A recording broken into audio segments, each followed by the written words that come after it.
Never tell the truth to people who are not worthy of it. Mark Twain.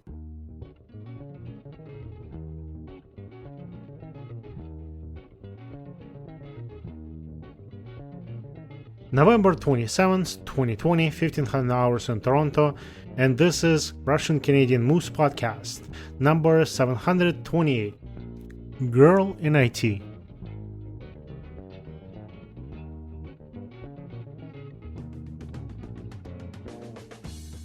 And we are recording. Welcome to the first, yes, it's actually the first special, in our podcast, series that we're actually recording in English.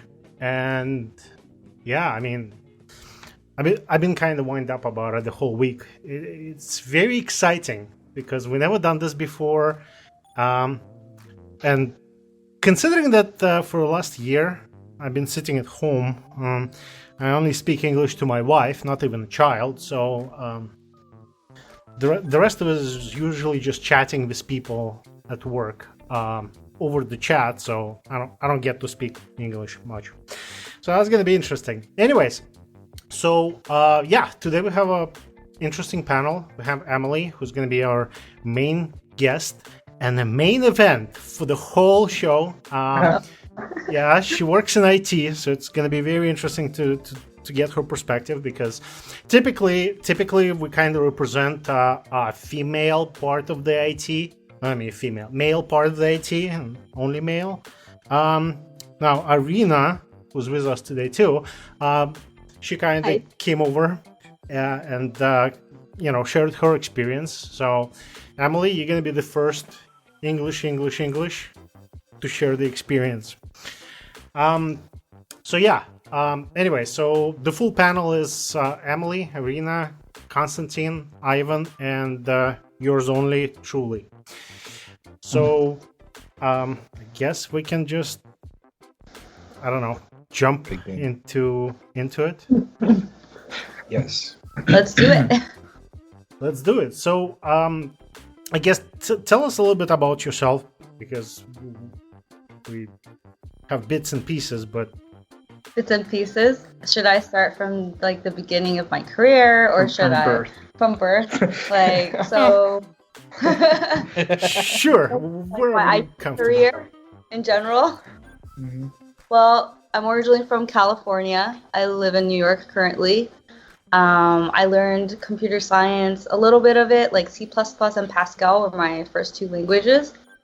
Learned that in high school, and then decided to do veterinary science in college.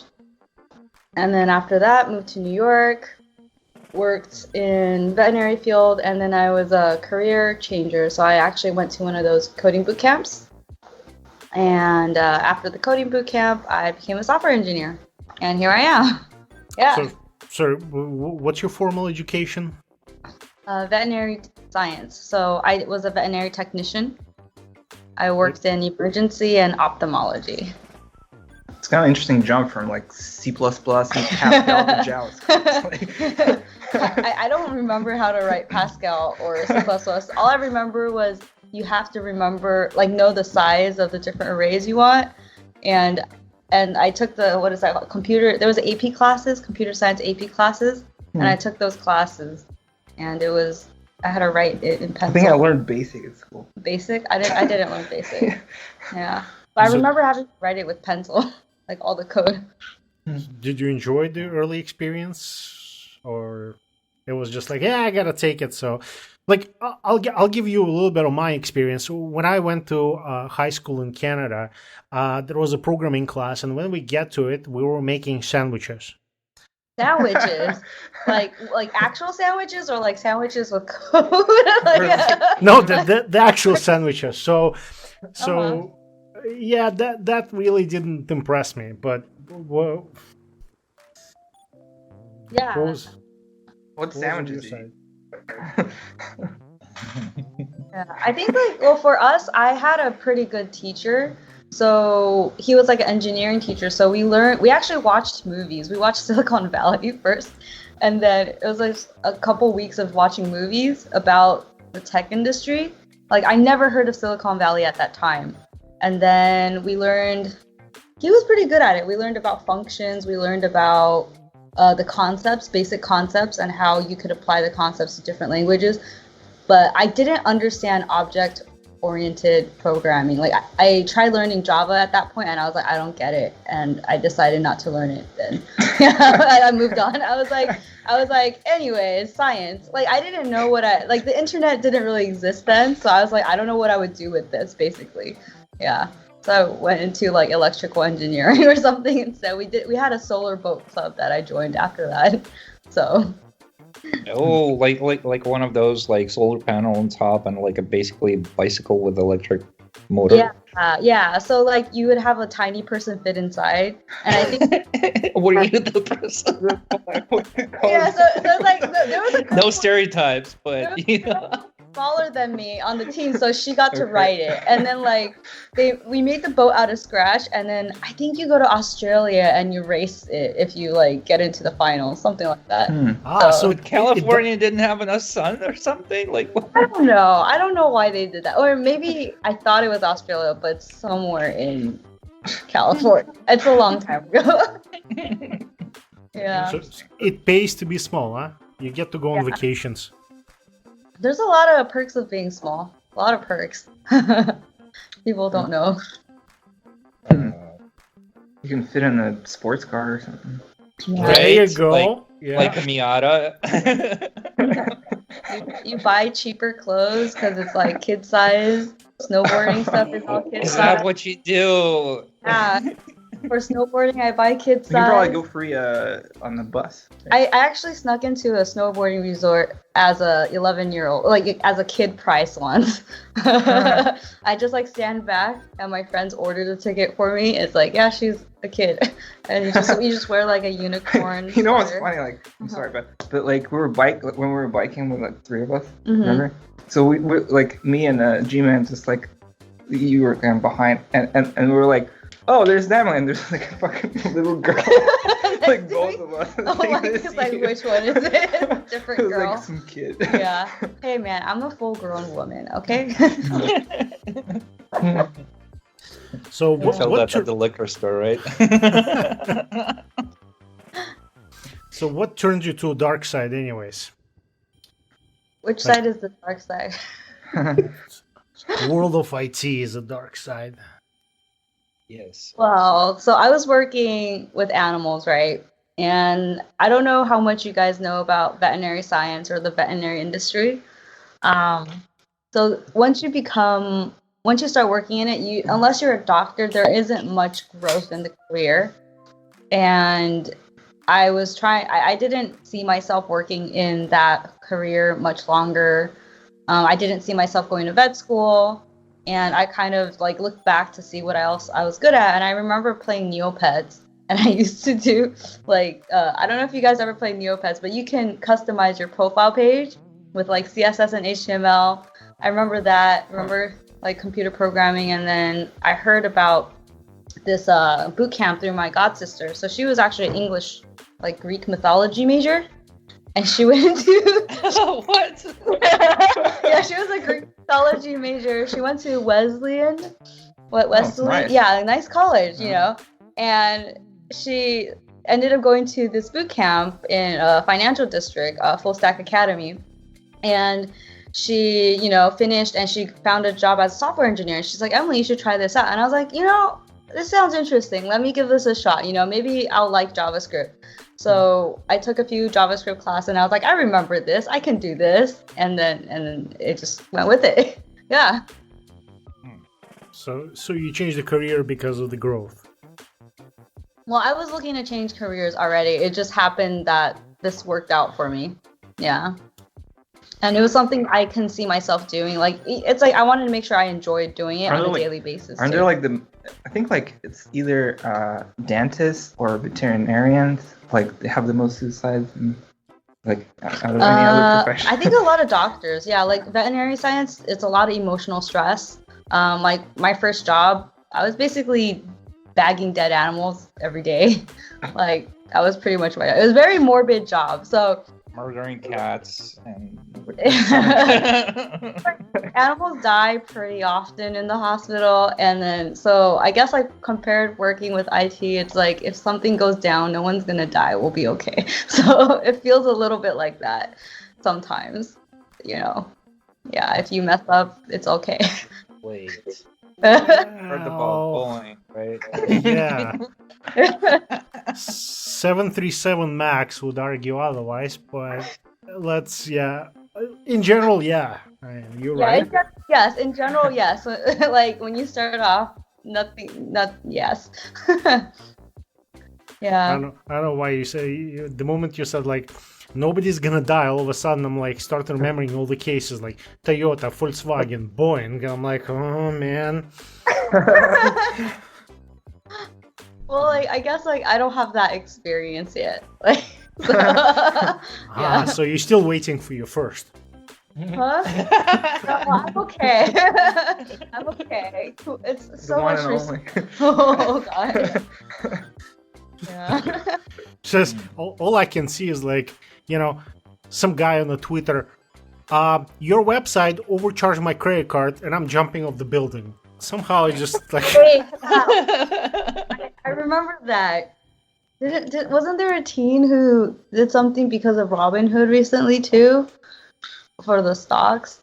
I don't remember. He put his whole life savings in it. Something happened. Dean put his life savings in it.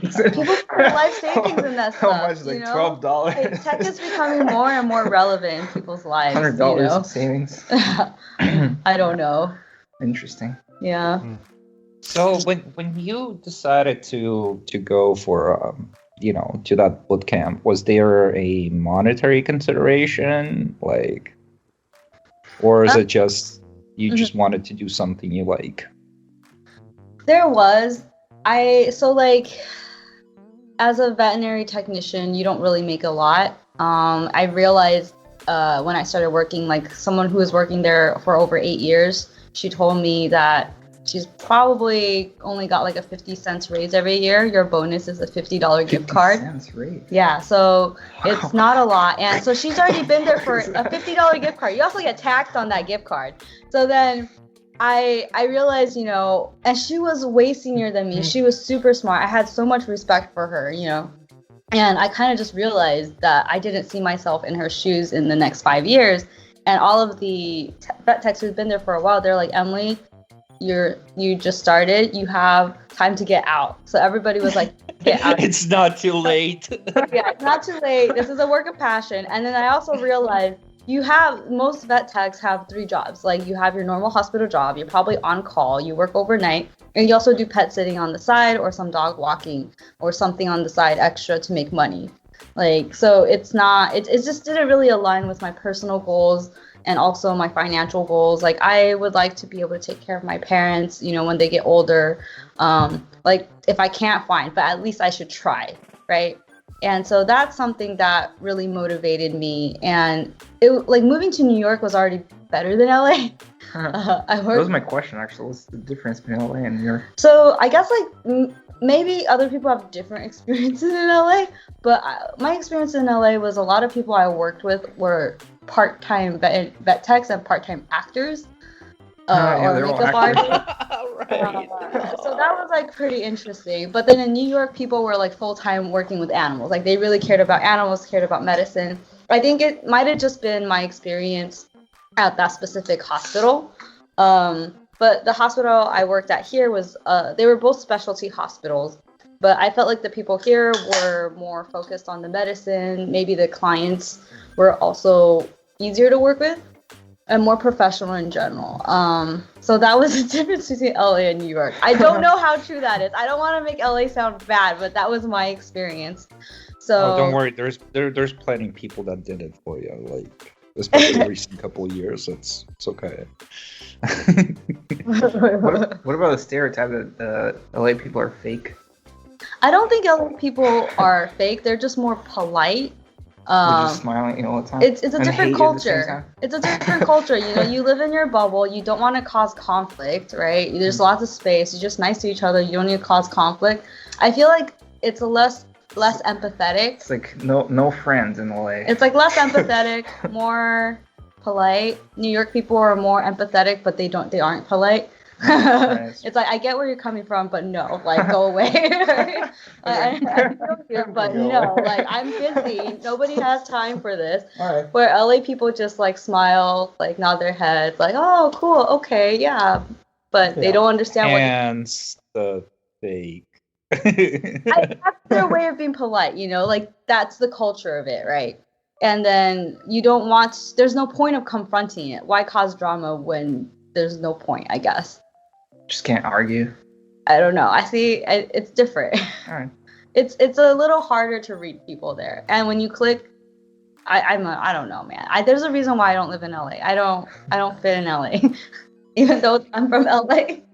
So, yeah. What was the question? I don't remember what the question was. Your history, like of IT story. Yes. And were there money considerations? Yeah, so like I heard that it made more, you know, and it did make a lot more.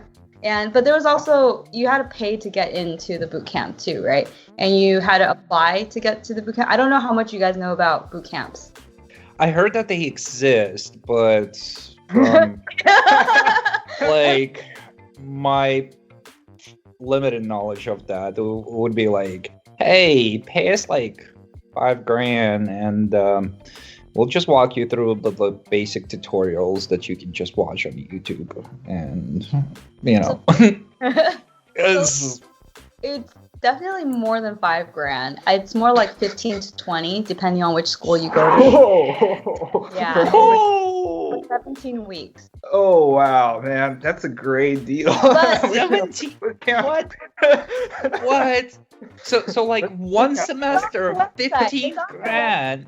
It's on their website. That's yeah. crazy. So it's not easy to get in though. So depending on which boot camp you apply to. So for the boot camp I applied to, you had an interview. There is a coding test and then an in-person interview, and then also like they want to make sure they're accepting people who would actually be able to find a job afterward. Like they're not going to just take your money and then you don't get a job, right?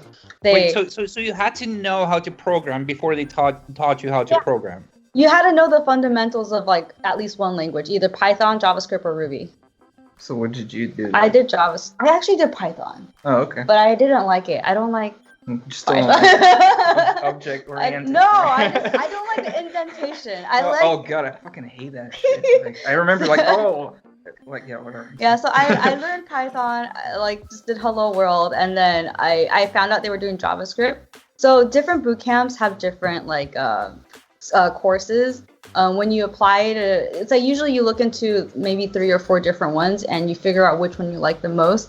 So there's ones that teach Ruby on the back end, JavaScript, and then HTML, CSS on the front end, or like a different stack. So what Full Stack did was only JavaScript, and the idea was you learn one language really well, and then if you are interested in this other stuff, you'll figure out a way to learn like the other items. What a great first language, JavaScript. Yeah, I think it was great, you know. So so I actually took their what is that called? Pre-boot camp, boot camp prep, just to make sure that. How much is that? That was 3,000. Oh shit. No, actually, that was 1,500. But it was like if you got into their boot camp, it would apply toward your actual boot camp like fees. So I would get 1,500 off, right? Sorry. So like but for me it was like I wanted to see how they taught, and I wanted to see if I actually enjoyed learning this. And I was still working as a vet tech at that time, so you would work during the day, and in the evening from 6 to 9, that was when they did their class, and it was like 3 days a week for 4 weeks. And so I did those classes. I just like the class is supposed to prepare you for their interview basically. And so I took it and I was like, okay, I got this, you know, and I got to meet people in the class. A lot of it is also networking. So I met a few people, and then I also met people on the way who didn't finish the boot camp. Like you can kind of just tell who's going to finish and who's going to not, like who's grasping the information, who's not. So there's the boot camp prep. And then when you apply for the actual boot camp, for me, I had options. Sounds like advertisement already. Like, let's. I know it does, right? But Actually, so like- for me, for me, I had options. They have their normal boot camp, full stack, that's $15K, or they had one called Grace Hopper, and it's all girls. It's all girls. It's supposed to provide a safe environment, and you pay after you get a job. So you finish the course. It's to help. You finish the course, and I believe your after you get your first job, they take a percentage of your first year's salary. But I don't know, because I decided not to do that course because I felt like I had the opportunity to be able to like take a loan like through my parents and stuff, and then pay the $15K right away. And I felt like, you know, the real world isn't just all girls. And I already worked in an all-girl environment in veterinary. Like, veterinary is, like, all female. It's, like, 99% female already. So I was like, Tell us more. Huh? Tell us more. I mean, there's ups and downs, like, of all female, I don't know. I grew up pros and cons. I grew up with all boys, so I get along with boys pretty well. So it's fine. Girls they're Just drama queens. No, they're not drama queens. There's a lot more emotional talk involved, and a little more catty. But overall, there's pros and cons. Like you can't agree how you feel about the color of that button, or I don't know. I never worked. Actually, I never worked. No, I lied. I did work with a girl in tech. She was fine. I don't know. I don't know if females in tech get along that well. Depends on the girls. Like, Yeah. I'm working right now like at Capital One, and like my team has 2 girls, and one girl is like a lead developer. It's pretty good. Yeah. Very nice. So like, I think there's different females in tech. Some girls get along really well together. I've had one instance where like the one female developer just avoided talking to me. I'm not sure why. Just, I don't know. Like sometimes girls are a little colder to each other, I think. But whoa. yeah, I think it's worked pretty hard to get to where we're at. And like sometimes it's hard to, it's like you feel like it's competition, maybe? I don't know. I try to be accepting, but I don't know. Anyways, we can talk about that more later. Right. That's Just the going, topic. yeah, Huh? going to boot camp. Yeah. So Mhm. I got to talk to some of the people who actually graduated boot camp, at least in Detroit. Actually, I was there on a recruiting mission, so I was like on the other side of the fence. But here's the question: how do you like what you learned in the boot camp and what you actually, once you got into workplace? Like, how is it different? Because I kind of have my own perspective looking or talking to those guys, but what about like how, once you got your first job after the boot camp, what happened? Did you come in and say like, holy shit, I never seen this stuff before? Or, I think it depends on the boot camper. Cause so at my boot camp, we had 40 people in our class, right? But everybody was kind of different. So we had some people who were already computer science majors. Other people were a Ruby developer. We had a guy who was a US delegate, another person who was a doctor. So we had a whole range of different people. And for me, like I was vet tech, I guess. But after I got my first job, Constantine was there. He was the one who interviewed me actually at my first job. What I saw was like, I guess because in boot camp you learn what is the newest technology and the best practices for it.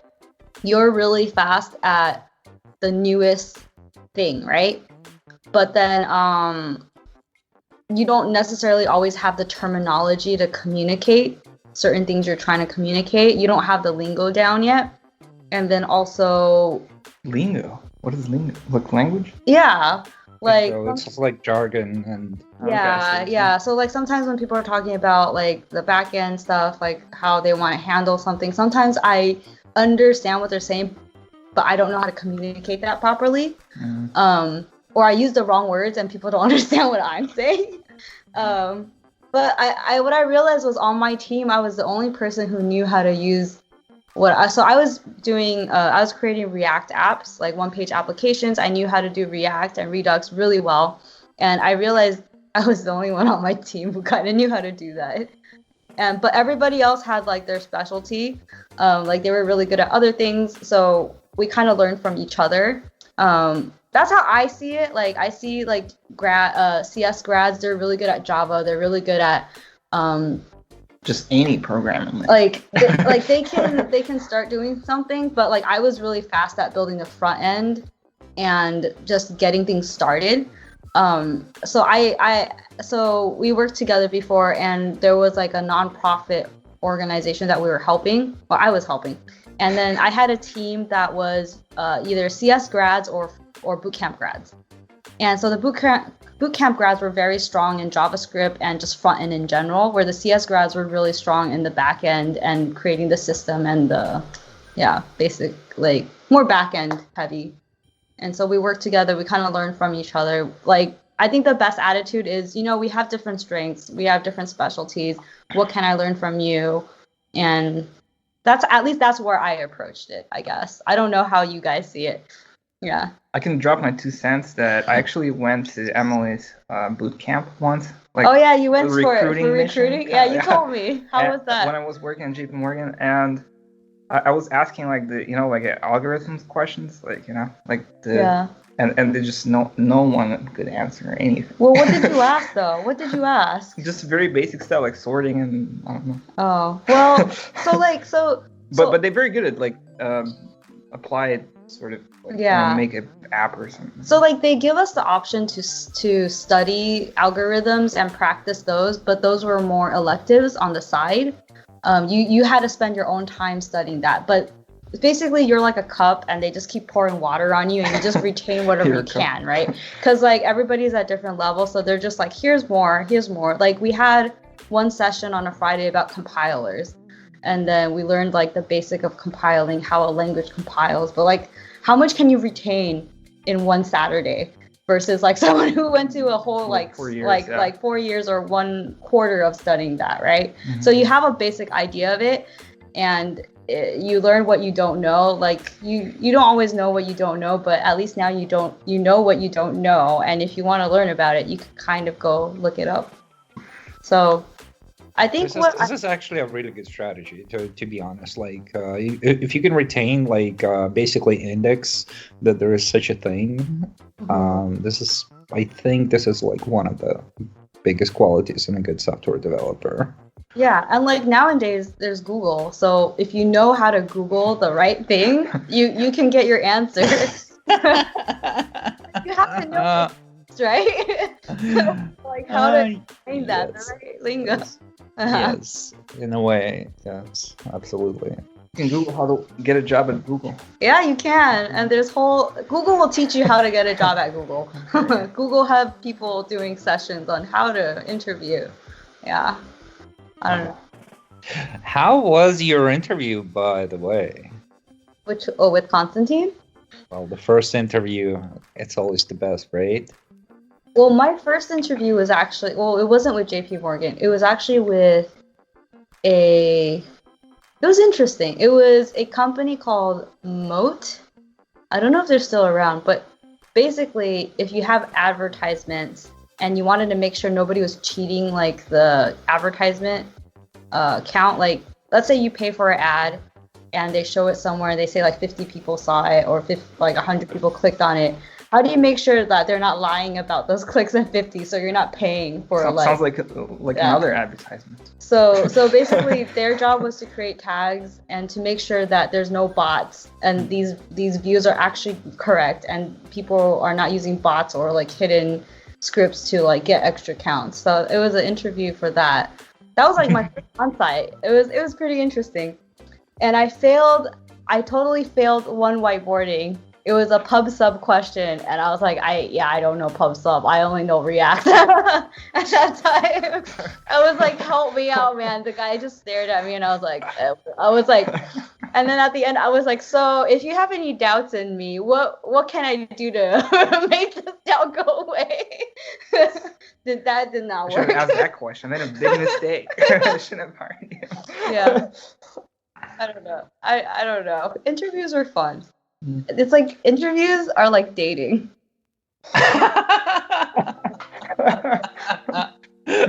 This is like first time I heard that comparison. It's like dating. It's like a roller coaster ride. Every month you apply for a couple companies, you get your first dates, your first phone calls, and then you do your technical interview, and you're just like, yeah, you're like great, I want to work, you're amazing. And, I will call you.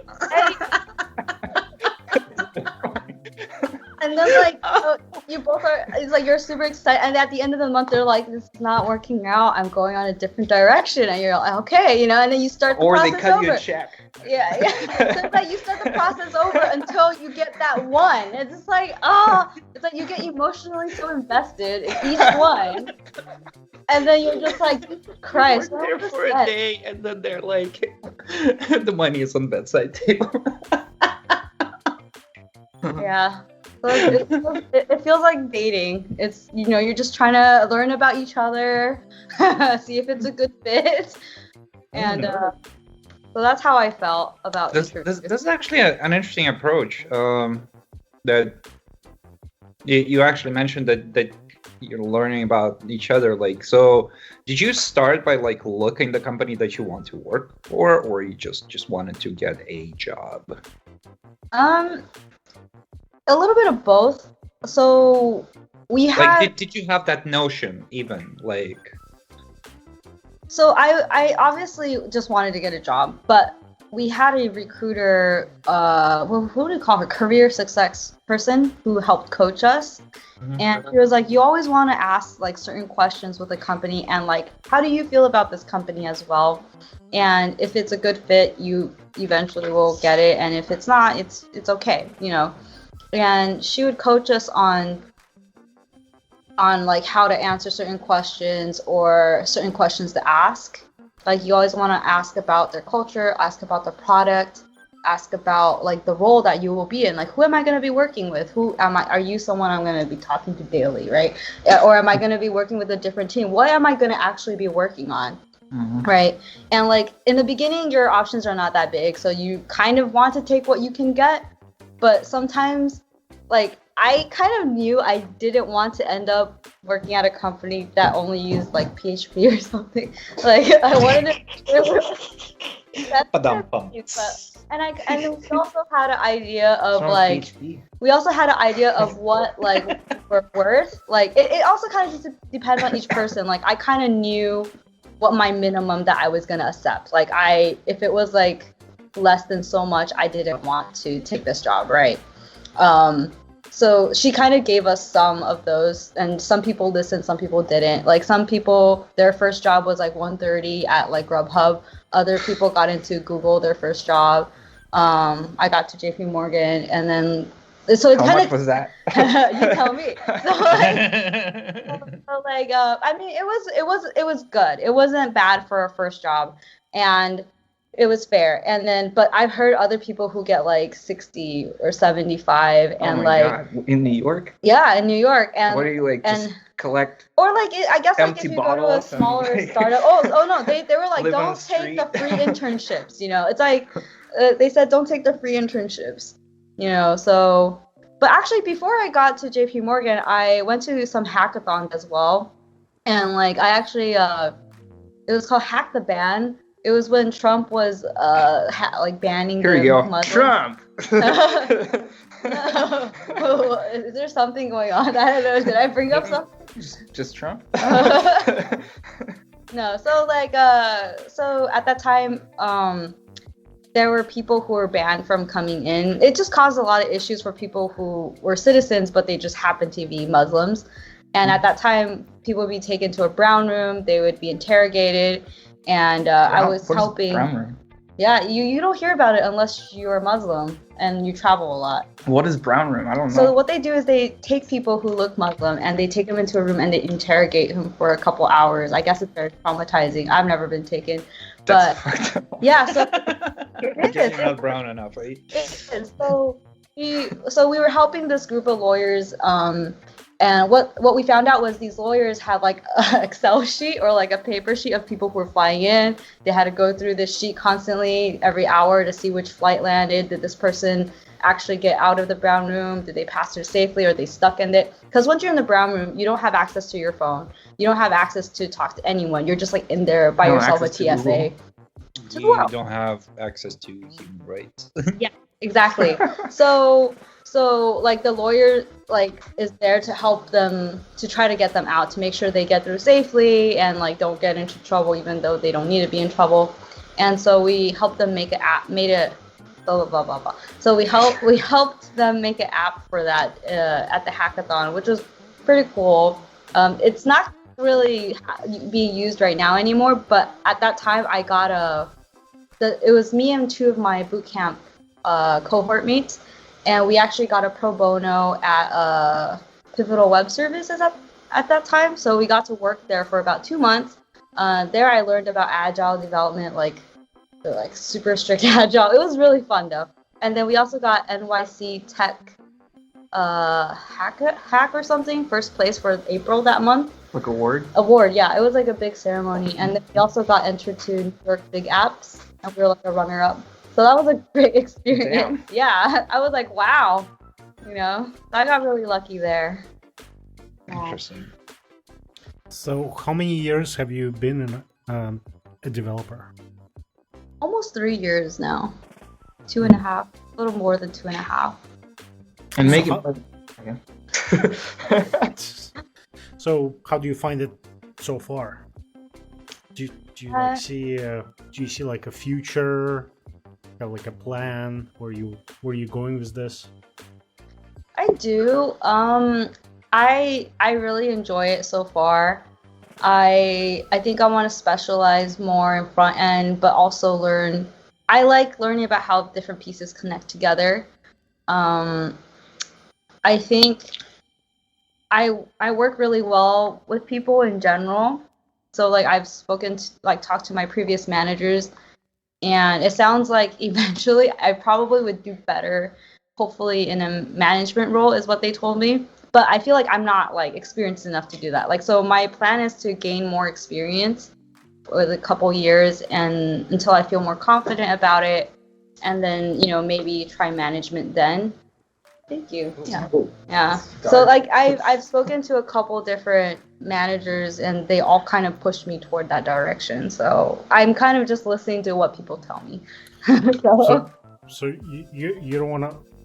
Okay, huh? I'm just gonna throw a couple of thoughts out there, just to confuse you a little bit more about your career path. So you don't want to like go into like a senior developer, maybe become an architect, and then orchestrate the whole infrastructures, or perhaps even switch to DevOps.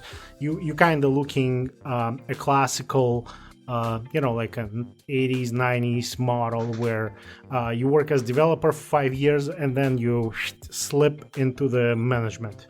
And by the way, not like that. Like I do want to work as a senior developer for a little bit. I guess like that I want to do that first, and then at some point maybe move into management. I just don't see myself being the best engineer. But maybe that's like me talking myself down, right? I don't know, because like I feel like there are people who are much better at it than me. Me. Huh? It's called imposter syndrome. Yeah, so like I do have like imposter syndrome, but you struggle with it. Some days you feel like a genius, other days you're like, oh, what am I doing? So are you like not worried for the fact that there's a bunch of managers, and managers always seem to be first to be laid off? Mm-hmm. When engineers, software guys, we're always in demand. The world can't get enough of us. They bring engineers from everywhere, right? Wherever we can get, like India, Russia, whatever. We can get a visa. Hey, come over, work here. Mm-hmm. For $50K a year. Yeah, my brother just finished boot camp too in LA. He's looking for a job. I mean, I plan on being a more technical manager. I wouldn't just not program anymore. And it wouldn't be anytime soon. Like You it. haven't worked as a manager. I know. Uh, I understand what you're saying. Your development environment would look like an Outlook. Yeah, I realized my manager's day was all meetings. They were just like on the phone call or something all day. Like I realized it's all meetings, and discussing, like planning, sprint. Discussing grooming. agile. I find myself already doing like sprint grooming sometimes already, and I'm like, what am I doing? Like, you need to stop this. Do you know what? I at one point I thought about being a product manager, but then I don't like talking to stakeholders, so that's not gonna work out. So like I think I don't know. I'm still learning, guys. I'm feeling it out. All right. Then how often do you copy paste from Stack Overflow? Let me think. Depends on what I'm doing. So it can range from all the time to like, well, once a month. Recently what I've been working on is more not Stack Overflow questions. I think I've been reading more documentation recently. Also the stuff I've been working on is more like they have their own thing going on. You can't really find it outside sometimes. But it depends on what I'm working on. But I do use Stack Overflow if it's there. Like that is something I do go look at a lot. Yeah. Okay, I have a question. There's like a. Okay, well, you have a question? Go ahead. Yeah, just I'll go. wait. My question, like in my, so I've been working like for about like 7 years, and in my job experience, I only had one manager who's not Indian.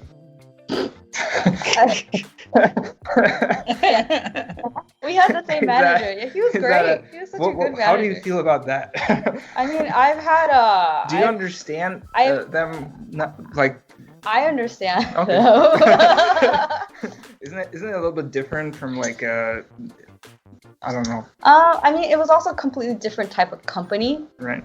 So like, the JP Morgan was like such a huge company. It was a lot of bureaucratic. Is that how you say it? Bureaucracy. A lot of bureaucracy. And then my second company, I had a white manager. He was from New Zealand. Oh. And then. Do you understand him too? Yeah. And then I had an Indian Indian lady. So I had 3 different managers in 6 months because they were going through hypergrowth. So I worked at Compass, the real estate company. I joined them when they had 90 engineers, and by the end of the year they had 300. We went through, it was rapid growth. So I had 3 different managers in the first 6 months, and then the last 6 months I had a steady team. Painful growing pain. So it was a very different environment compared to before. But my first manager, he was an engineer who didn't want to be a manager but got pushed into being a manager. Eventually, he was able to go back to being a contributor after they found new management. My second manager was hired as a director, so she wasn't the greatest at being a one-on-one manager. She tried. She really did try. But she wasn't able to. Is it Jen? No. Okay. No. Jen was never my manager. Oh. So she was more trying to be a mentor. And then my third manager was I think he's like, I don't remember what race he was, but he might have been Dominican. I don't remember. But I've always got along with my managers. And he helped me grow a lot. Like he was like, you should specialize in front end, get really good at it first, and then try something else, and then look into potentially, being like a lead engineer or something, But yeah, he was like definitely a better manager for me. But I understood my managers. I don't know. Or you think you did. I hope I did. I don't know. So you don't think there is sort of a skew on a certain race at workplace. You? I mean, Well, Like mostly, I was working mostly with coming back to the original question, like like a statement was that only one non-Indian manager. Maybe I just got lucky. I don't know. You had one, right? You got lucky. yeah. Wait, I'm confused on this. I don't understand. This I don't know. It's fine. Let's move on to the next one. Wait, I don't get it. Wait, but you also worked at a lot of banks. Yeah. I only worked at one bank. Oh, so you think it has to do with like banks and Yeah, I think it depends certain on. industries, right? Yeah. Yeah, like some things are more mixed. Some like our whole team was pretty much Indian. How was your what's the so where so you worked in startup and you work in a big company, like which culture do you like better? Me? Yeah. They both have their pros and cons. I think right now I prefer something smaller because I feel like I could learn more there. You know, I think a larger company is, if you have other priorities in life besides work and learning, I think it's good. Like you're able to find work-life balance. Like at JP, I pretty much went to work at 9, got off at 5. You know, didn't have to worry about it at all. But I didn't necessarily learn as much as I liked. And then, Is there a fan running? We don't have a fan. yeah, not on our side, no. Or a kettle? No, we're not heating anything. Is it? Yeah, Is there's a little bit of static going on. Yeah. I wonder if it's like. It's fine, I think. Yeah. What was I talking about? Difference between startups and big Oh, companies. I mean, like in a startup, you move much faster. So it's like things always have to be delivered. Things are like, we need to do this, we need to do this. It like didn't make sense sometimes, and I was like, what are we doing? But I learned a lot. It was a little more stressful, but I think at this phase in my career, it's better to be stressed than to be just sitting back feeling like I got everything done.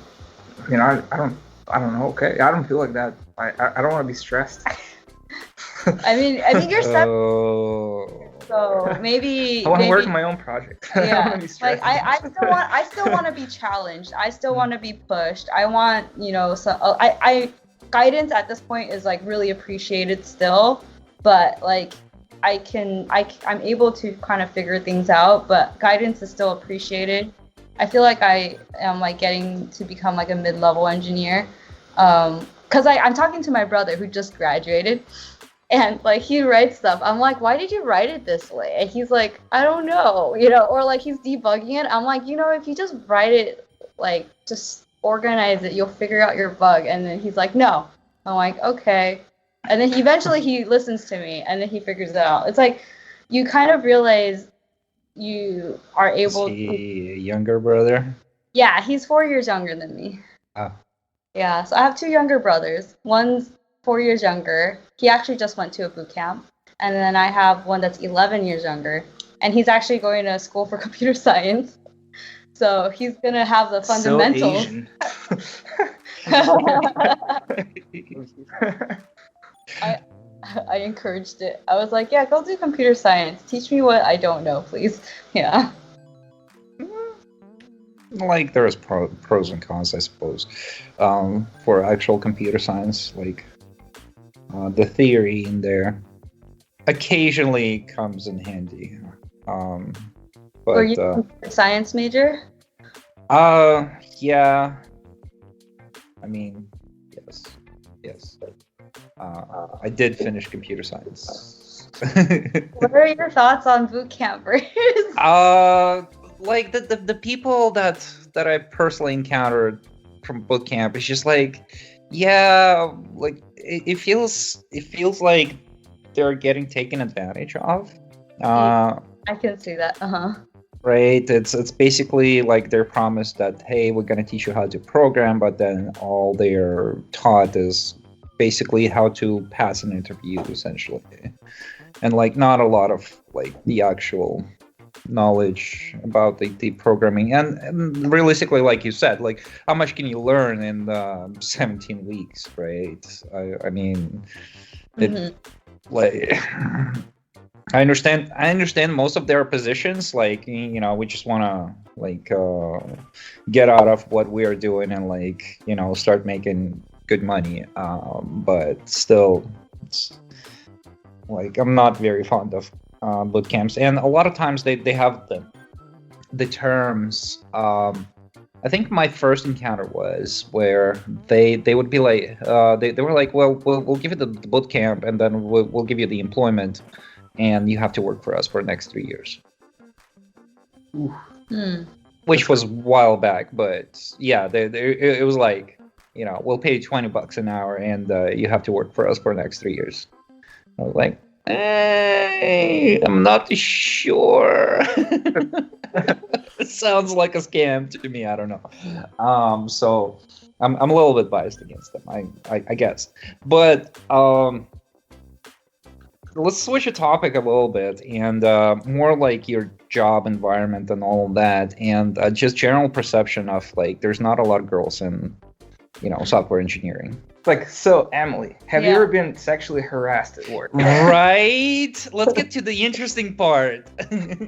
How about the equality, the sexual harassment, the special treatment?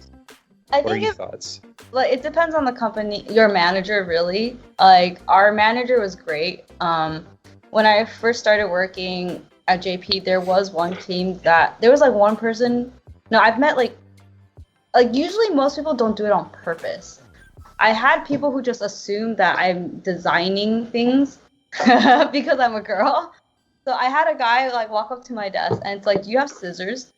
And I'm like, "No, I don't have scissors." He's like, "Aren't you a front-end engineer?" I'm like, "Yeah, but why do I need scissors?" Like, and he's like, "Don't you design stuff?" I'm like, "With JavaScript and CSS and HTML," and he's like, "Oh." So that was like, it was like really, I was like it was like an honest mistake on his part, but it was just like, it was kind of funny, but at the same time, it's, I don't know, I find it funny. It was a pickup line, bro. Like, was it? I don't know. It was just like, and then I'm just like, it was kind of annoying. I did have one time where I suggested, so we were helping this nonprofit build like a mobile app, right? And we only had 2 months to do it. And we just had like a bunch of boot campers and CS grads, and they wanted it to be on iOS and Android. And we had 2 options. It was using Xamarin, which you had to learn C#. Mm-hmm. Nobody knew how to write C#. I was like, how are we gonna learn how to write C# and do this in like 2 months? So why don't we just use React Native? And it's just like a very simple multiple choice game. And the person who was managing it is like this super old manager. And he was just like asking me everything about React Native, the architecture of it, how it works, like how it fits with the mobile, everything. Which is, I was like, I don't know, man. Okay, let me go look this up and let me read this documentation and get back to you. And then, like, my reasoning was, we have a bunch of JavaScript engineers who are really good at React already, and we need to finish this in 2 months. React Native sounds like a good way to go for now, right? And then another guy just goes, why don't we do React Native? I don't know how he rephrased it. And that guy was like, that's a great idea. And I was like, I was talking about he basically rephrased my idea and they were okay with it. Like, and that was... Was he white? Yeah, he was. And those white males. I mean, but the other girls, I don't know, the other girls kind of noticed it too, but it wasn't like on my direct team. It was kind of like a non-profit, like, volunteer group. So it's just like, fine, we'll let it go, kind of thing. Like, at one point I was telling my manager, I was like, I think I might drop out of this project, but then like they convinced me to stay on. So, but that was another time. It's not always like, it's hard to differentiate. It's like when someone's not being kind to you or being kind of unreasonable, you can't always just assume it's because you're a girl. They could be doing it to everyone else. And I think that's something you have to be very careful of. Like, you can't just be like, oh, it's because I'm a girl. It's like, you don't want to, it's not always because you're a girl, right? Could just be they're just a jerk, right? Like, but it sounds like it happens a lot, eh? not a lot. It's only happened a handful of times, I guess, in 2 years, which is, I guess, a lot. I don't know. What a great answer. What a great answer. I don't know. Yeah. So, similar question, but in a different direction. Have you ever like met, or do you have colleagues that's claiming that, hey, I can program, I can develop, and they talk big, and then they actually don't really do much. They try to shift tasks to other people, blowing lots of hot air, and have you met those kind of coworkers, colleagues? I've had those in veterinary science for sure. I had one guy who was like, I'll be here to help, and he never shows up. But in IT, let me think. Not really. I feel like everyone I've worked with so far has delivered what they said they would.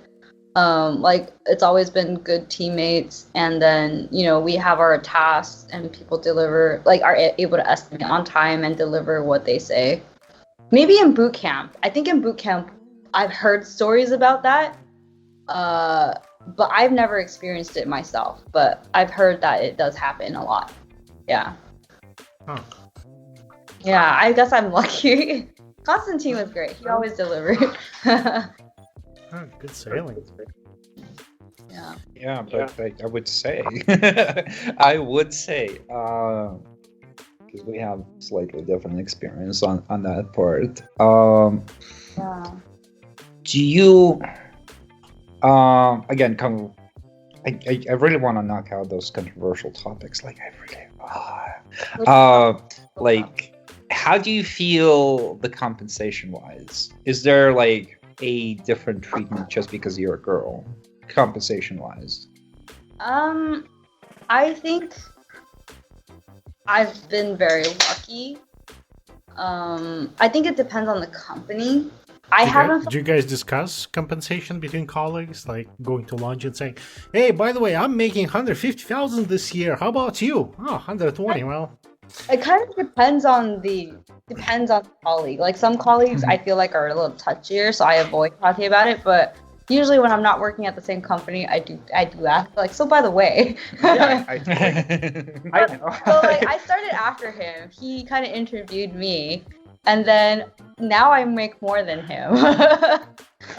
Pretty much the same, but I'm on a contract. It's not Yeah. Look at his sad face. So- He's so- like, so- "Well, But then, so I think, like, I think it really depends. I think that depends, right? So when you jump companies, you also make a little more. So I jumped like 2 companies, and then you stayed at the same one. Yeah. So- That's literally, like, I mean, you can't get raised. Yeah. Basically. You just have to do another job. And it was the same thing with another developer that I met that's like in London, and he's been at the same job for a long time. All he does is complain, and I'm like, just change jobs, dude. Just I stop don't- talking to me. I don't know.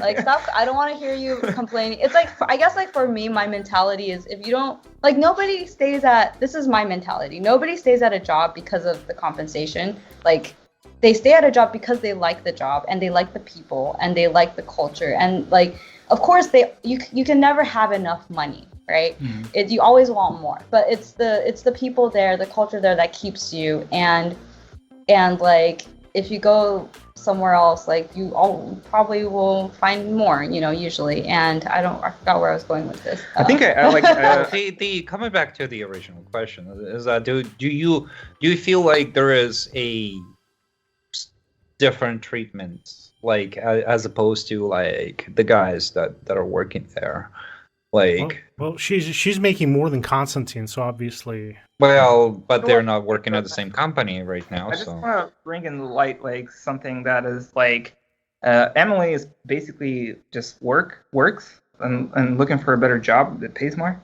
and I'm working my own project, so I don't want to work a lot. Like, I can probably find better, but come I on have to with the more, excuses. But she's like- okay with that. So what you're saying is we should, instead of like talking about total compensation, we should actually slice it down into like dollars per hour, because Emily might be working like 60 hours a week and you only working like 20 hours a week.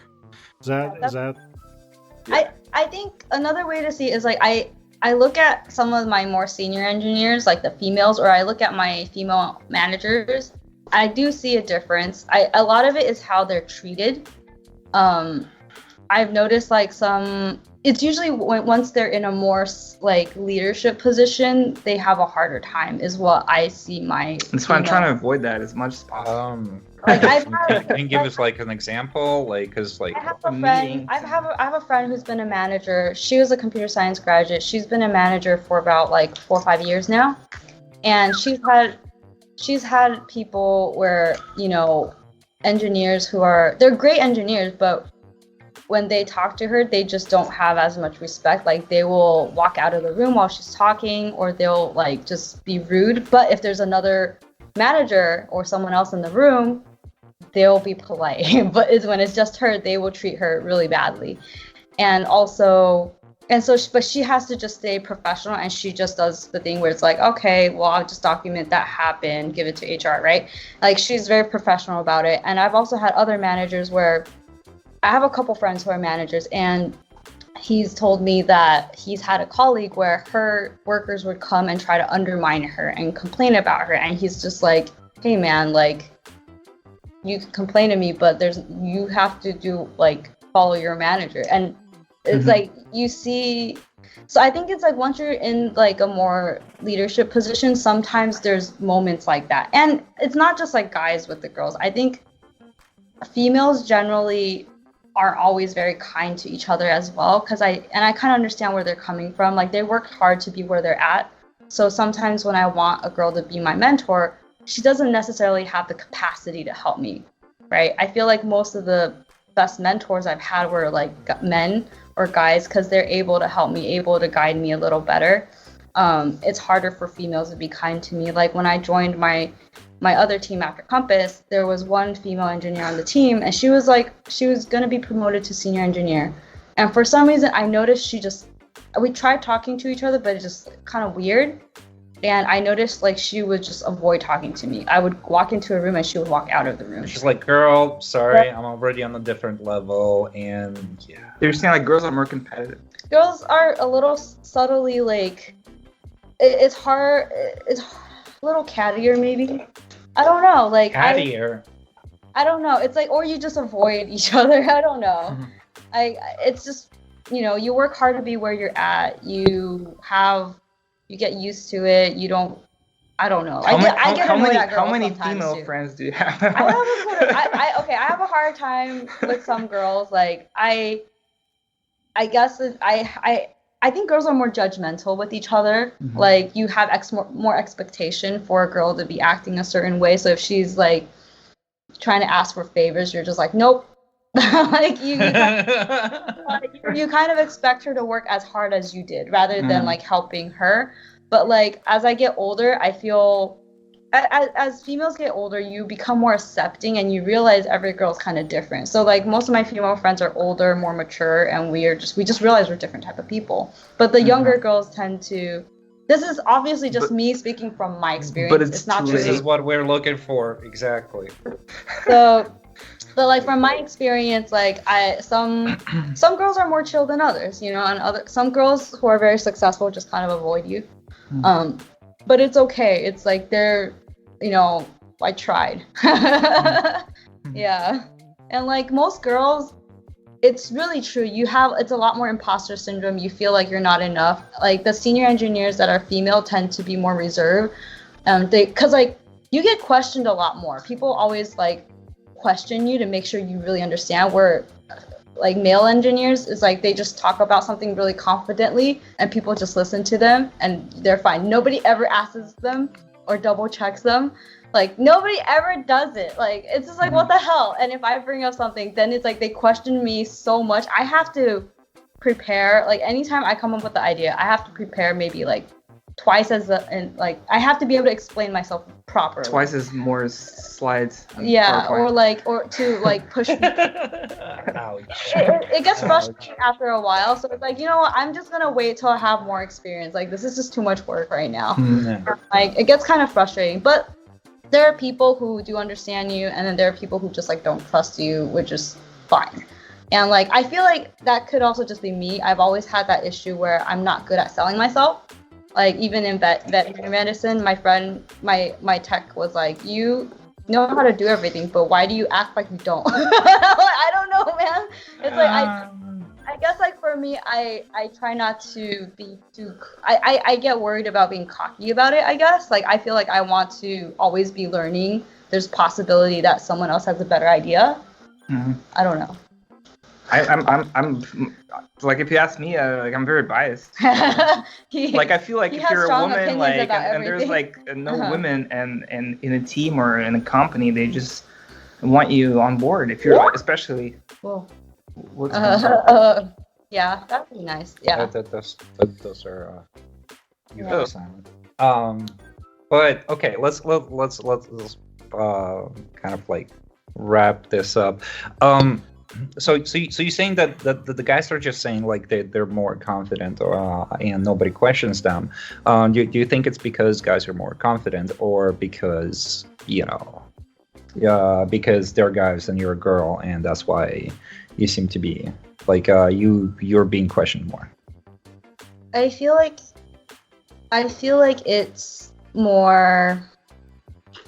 How close are we to the actual quote unquote equality of like we don't really care if you're a guy or girl, and we just value the merit, like your knowledge?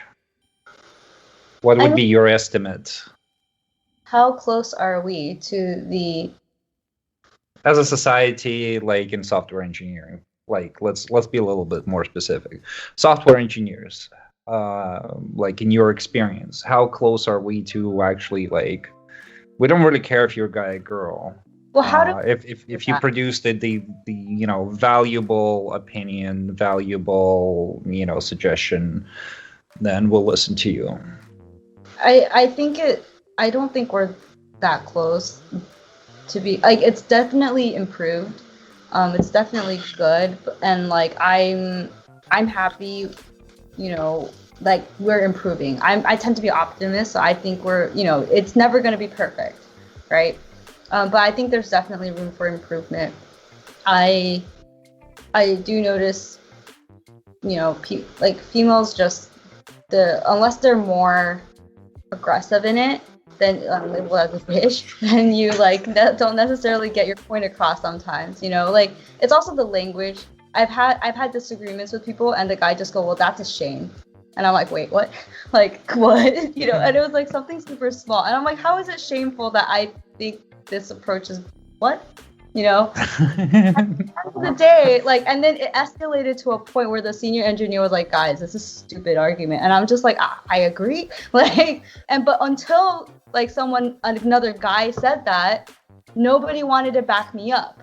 It was kind of, so it was just like I've realized I need to choose my battles very carefully, or I can get burned really bad as a female. Like, you have to choose when to put your foot down and when not to. Because, like, sometimes guys just gang up on you. I don't know. It's very subtle. It's very, very subtle. It's hard to...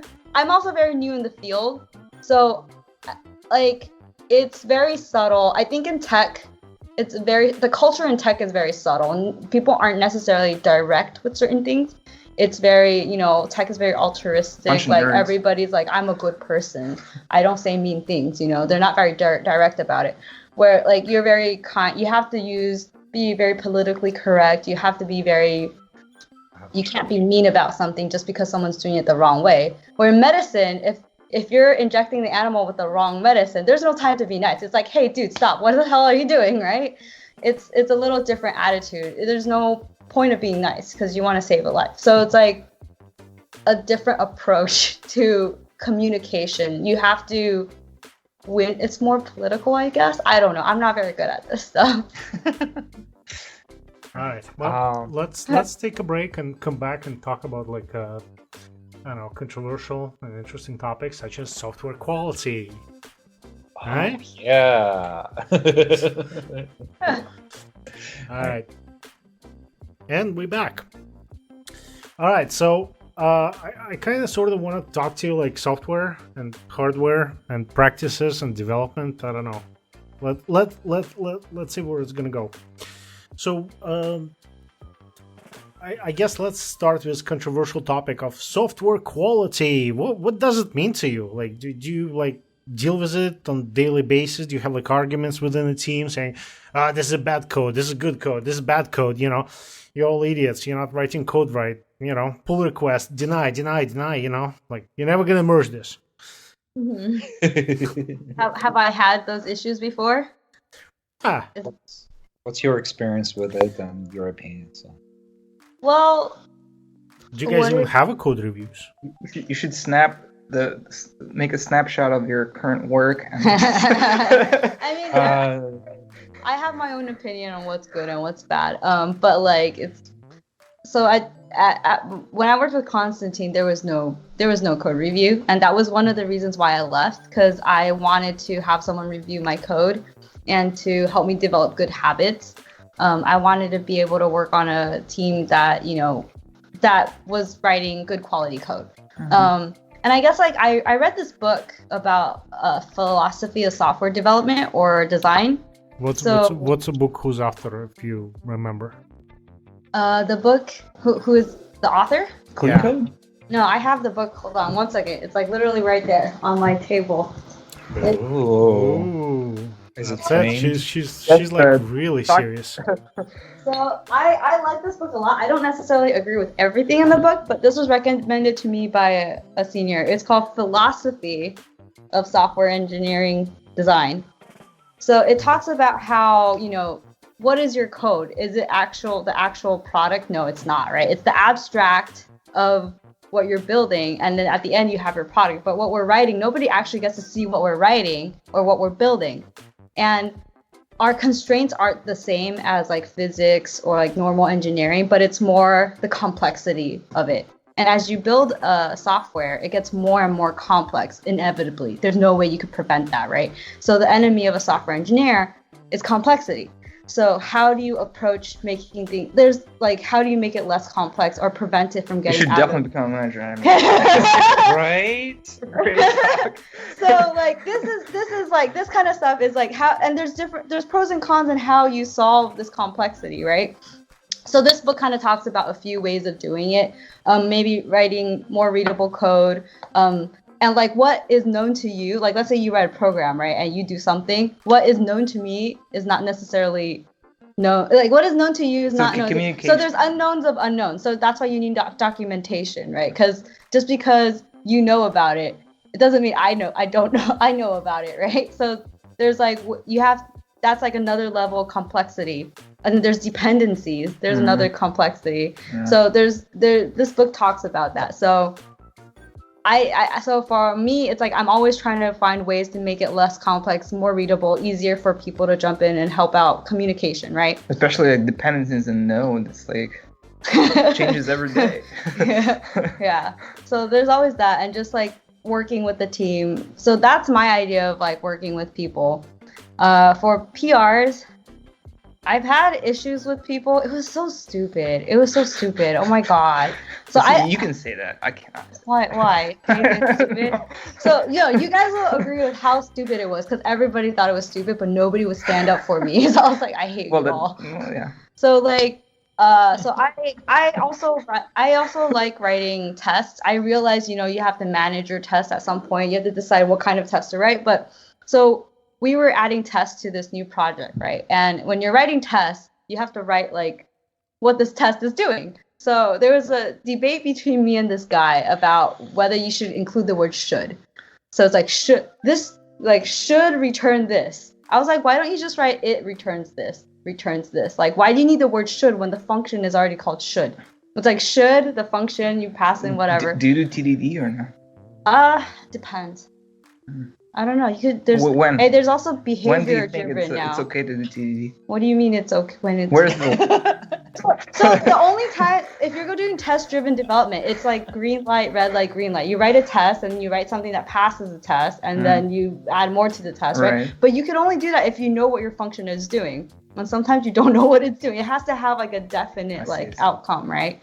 It's not everything. As we're doing security, you can't test that sometimes, right? Especially if it's like time. I don't know. So that's nice. No, that's a good answer. So back to the original story. Okay, I got burned. I had 17 back and forth PRs with this guy because of the word should. He wanted to add the word should, and I was like, the function's already called should, and we're adding an extra word. And I found articles of people writing tests and they didn't use the word should. And then even I pulled up I went to look at Facebook's repo. Exactly.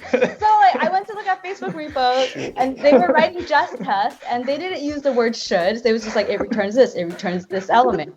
And then he goes into our code base and he searches for tests and he's like, oh, we have this many instances of people writing tests using this word should. And I was like how? And then it was over a week. And then my manager, I told my manager, I was like, I don't understand what this guy wants, right? And then so my manager looked and it's like there's also I don't know how many hundreds of instances where they didn't use the word should. And then so he kept bringing it up and he wouldn't let me pass my PR. And I was like, I would change one thing and then he would suggest another thing. I'm like, okay, are any of these breaking changes? What can you let me know everything you don't like so I could just change? I just want to pass this PR by this point. It's 17 back and forths. Why? And somehow at the end I still got burned for this. Because I should have just put the word should in. This is when I was like, I know I'm right. It doesn't matter. I should just let him have it. But I was stuck. I was young. I don't know, right? So that actually burned me pretty bad. Well. And then so he posted at the end of the day. He posted in our company chat oh we're she having doesn't this. Put the word should. No, so I was like okay guys, we're a team. There's not just me and him on this team. What do you guys want to do? Right? Let's just decide. Oh, yes, bring in the democracy. And then so our team decided, and he was not happy with the decision. He raised it to the engineering org level. And then that's when the senior engineer was like, who the heck cares, man? As long as you're writing tests, I don't give a fuck, right? And I was like, exactly. Just leave me alone already. And then he literally walked to my desk and was like, can you provide me with more backup on why we're writing it this? I was just like, I went to my manager. I was like, why am I spending time during my day backing this up? I've already done more than enough. So that was should copy and paste. Oh, it was like this guy, but yeah, I don't know. I was just like, why are you picking on me? Leave me alone, man. It's just the word should. It wasn't your ex-boyfriend, doesn't matter. Yeah. So do you guys do you guys have, I don't know if it's a current job or past job, but do you guys have some sort of convention written down saying that, hey, this is the format, how the test should be, should look, this is how it should be named, some sort of rules of engagement? After that incident, they were still growing, so they were still learning what process we needed. And they had some things in place already, how you would write your styles, how you would write your new the apps, things like that, but they were just starting with tests at that time. So basically you brought the fundamental change to the way people work. I guess so. Yeah, it was very awkward. It was very passive aggressive. Then because he would go back and he changed all of the previous tests that he written to fit the way he was like, we gotta be all the same. I was just like, dude, this is so weird. Yeah. Then I moved to a different team, so goodbye. Yeah. I made a difference here, so let me go make a difference in another team. Get it? I don't make a difference. I just want me to be part of the team and grow. You should tell about the current code culture. Oh my god. You should answer this question for real, about this variables that start with the and then just a whole fucking so maybe War and Peace of variable. So I personally don't like it. I don't know if there's reason. Okay, his reason is so. Do you guys write JavaScript? Sometimes. I do TypeScript. So you know how you can say const let, right, to start a variable? Yeah. Then at the end you can either do a semicolon and then like const again and a new variable. Sure. But you can also do a comma and then a new variable, and you just keep chaining off of that one const. Sure. Yes. And I hate that, but there's our current like senior person loves that, and I'm just like, What about the file length? oh my god, like, well, the file length, it depends. I mean, what I saw, it was like literally like. I mean, how can you put it all in one file? I don't know, like. It was crazy. It was like I was reading it for like hour and a half. Just one file. I don't know, man. Like he was like, oh, if you write const what if too something many goes times, bad? You know? He's like, if you write const too many times, like you're saving so much characters by not typing const. I'm like, yeah, but I can't read this. Like, I don't know where it ends and where it begins. Like, what am I looking at? Like Wait. So you, what about tabs and spaces?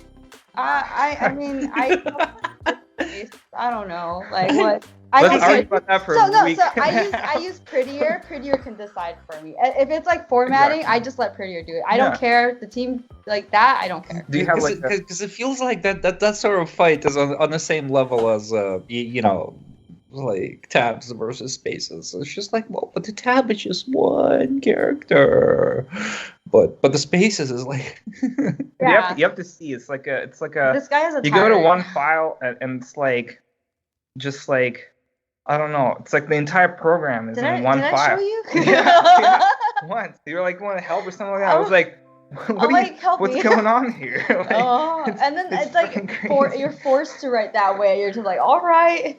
Yeah, I'm looking for a new job. But anyway. Yeah, but like I'm learning. Also, he messages you on the weekend. Oh right? yeah. At like 11 p.m. So like there's a lack of process at my current job, and it's very frustrating. So I'm building a button, and they can't decide if they want rounded corners or sharp corners, and so the designer was like, we're doing sharp corners, and then the senior engineer CTO is like, we're doing round corners. I'm like, right. So just like arguing about it over the weekend. I was like, well, you guys figure this out. I'm gonna go like try to pick up another task while you guys. It's like I don't know, right? Yeah. It's so mental disorder. and then he's like, you can't wait for the designer to design things. You just gotta build it and build the functionality and do the algorithm. I'm like, wait. Isn't the algorithm supposed to be the data scientist's job to figure out? Am I doing his job too? No, you should tell the monitor story. The guy like with 2 monitors, and then he came by and like, oh, why do you need the second monitor? And then what? And he removed the second monitor.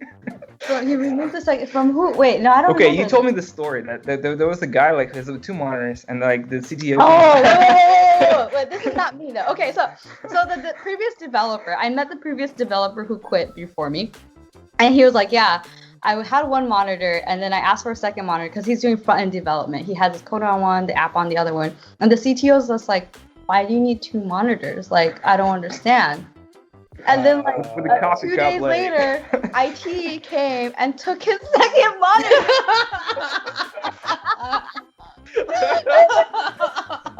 Oh man, this shit happens. Office space in real life. At that point, he told me that happened. I was like, oh, this is why you're leaving. Like, it's just like, why? Why? I was like, yeah, no. Yeah. Well, just don't say the name of the company. Or he just like, he sets you up to fail. He's like, he'll ask you questions that are like clearly could be a trap. And then he'll be like, I see why you think that way, but then it's actually this way. You're like, oh shit. Like, no matter how you answer, it's always wrong. Yeah. So you develop in JavaScript, right? Yeah, mainly JavaScript. So what's like the appeal? JavaScript? What? Like pure JavaScript, or like JavaScript, i.e., like you mentioned React Native earlier. Is it just JavaScript, or like certain framework? So Why? What's the I choice? I do JavaScript ES6. I don't know. Maybe there's like new stuff in ES7. I haven't really looked at the newest stuff, but I do ES6. I also do the previous one. We had to learn both in our boot camp. In the boot camp, I learned React. That was the front end framework. So we learned JSX, and we also learned Redux. We also learned Node.js. The framework we had on the back end was Express. And Postgres, we used SQLize at that time to connect. At bootcamp, we also had the opportunity to learn like random things you picked. I picked Redis at that time, so I did a very basic Redis, like just connected to Node.js and like just the sample thing. But recently, I've been doing more. What have I been doing? At my previous job, I was doing Nunjucks because they didn't want like a full-on React app. So we were doing Nunjucks templates. I was migrating Angular apps to Nunjucks templates and instead of Express, we use Koa on the back end. But so it's like full stack JavaScript. I've dabbled a little bit in Nginx. Yeah. And I've dabbled a little bit in SQL. You know, I had a coworker. He was like, "Oh, let's use Nginx," and he actually spelled like engine X. Like what? Yeah, like engine, like the word engine. I used to do that. a few years back. So back to the question, like why JavaScript? I like JavaScript. I like that. I feel like I never fully understand it. There's always something different.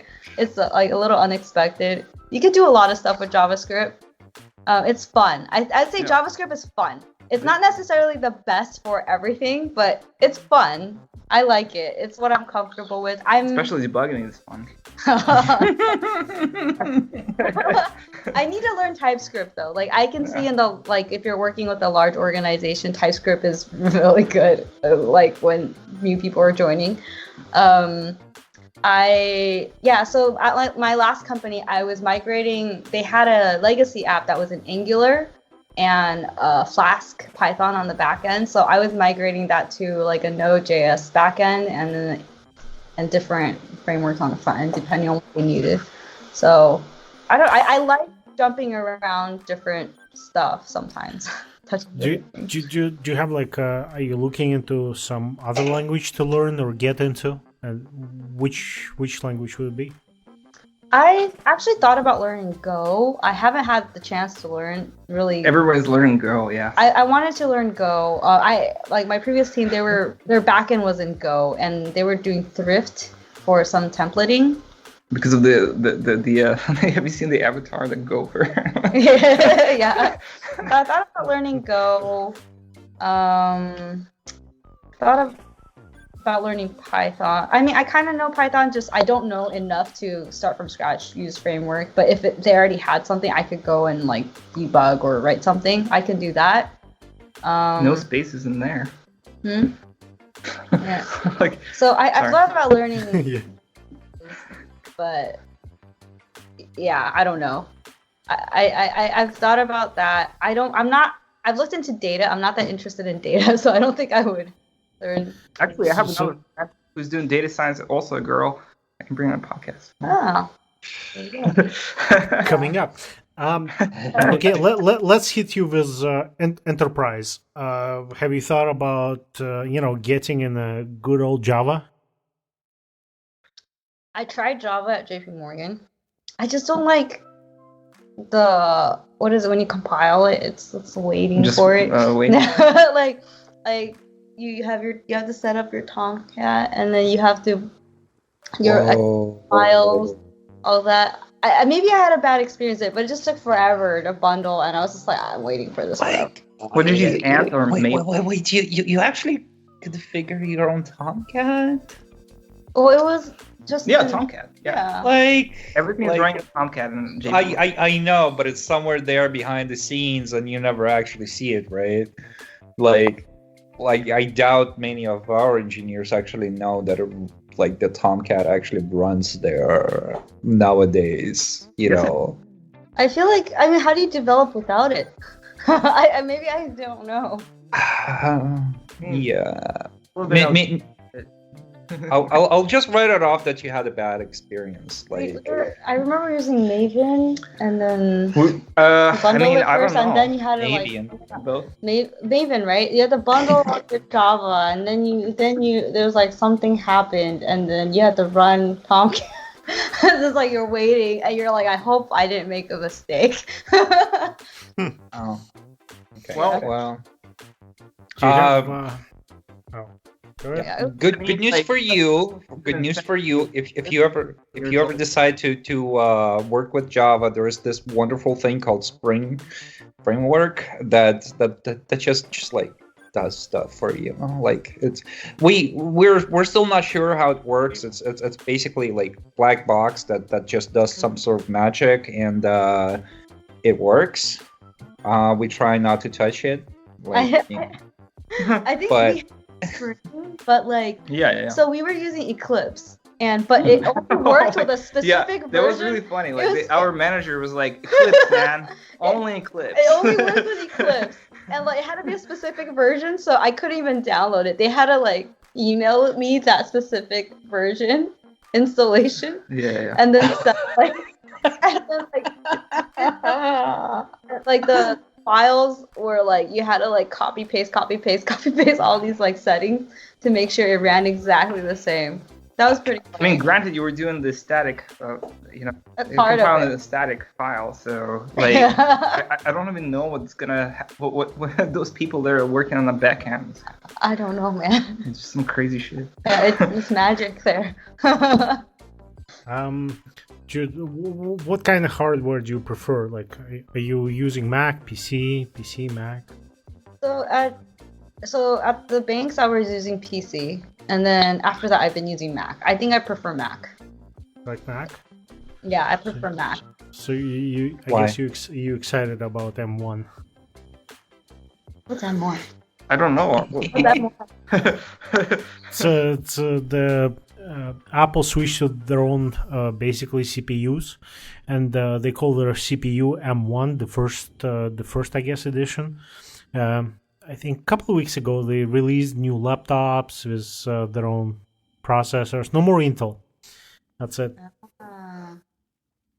I don't think I focus too much on hardware. As long as it works, it's good.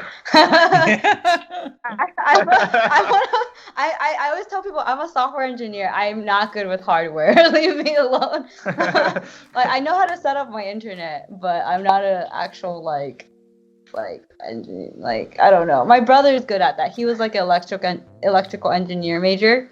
So if my computer breaks, Just call your brother. yeah, I call my brother, like, can you help me fix this? Can you replace this for me?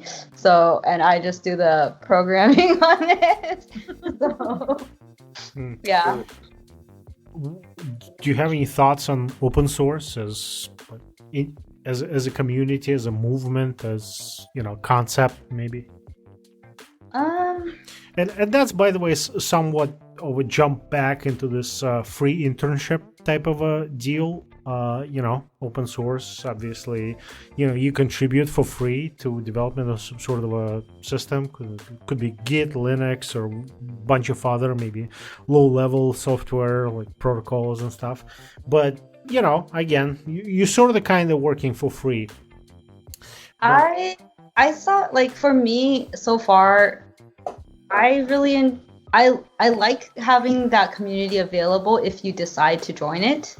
I used to follow a few people a lot. Like I was really interested in Babel, so like there's like Henry, I think, who's like in charge of that. Like I just watch the drama.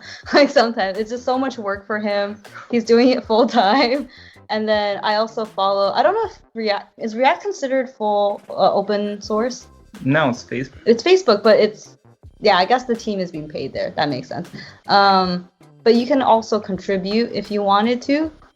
They just review your code. So it's like, I guess I enjoy following some people on Twitter. To me, it's like just keeping up with the fashion, the newest trend, just being aware it's happening. Like, I don't necessarily do all of them, but that's a different topic. But I guess how I feel about open source. I Do you like the bearded guy? Like, what's his name? I forgot. Who's the bearded guy? He created open source. Oh, I don't know. Okay. Can't remember. They kicked him out. There was controversy a couple of years back. Can't remember his name. He was like Marxist. Or some shit like Oh that. wow. I guess from my point of view as a new software engineer who's, I see it as like I enjoy being able to read the code that's out there. I enjoy learning from it. Having the opportunity. It's also really scary to contribute because you don't want to be judged for what you're trying to contribute. So it's actually really nerve-wracking for me to try to pick up a Especially PR. if you're a girl. Yeah, well, What I kind don't of know. comments Yeah, but did you ever feel like, hey, I could improve that? Not yet.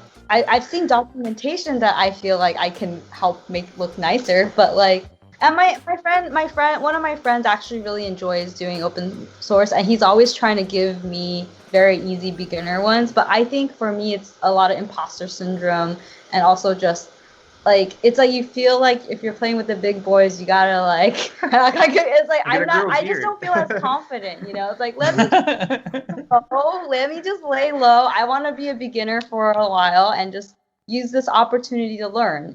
Like. I think that's how I feel right now. I don't know how I'm gonna feel in a year, so we'll see. Right? You're like, oh. I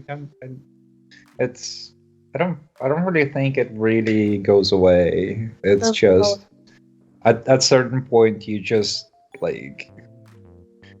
give answers, and then you kind of like realize that people are maybe listening to you, like they're just unquestionably listening to you, and you're like, why? and then you start thinking that maybe it's because of the experience, but then I don't think the imposter syndrome actually goes away. How do you handle that? Like when like people when you see, because I notice that once in a while, like somebody comes to me and they expect me to have an answer for something, and I'm just like, okay, give me a second, like. You just say I don't know. No, either that, or you just make a very straight poker face and go like, you should do this. and you'd be surprised how many people will be like, oh, okay. Like not even a question, like not, it's just like you make a very like the most confident face that you can master, right? You'd be like, you should do this. Don't give them like pre-story or anything like that. It's just like, do this. That's it.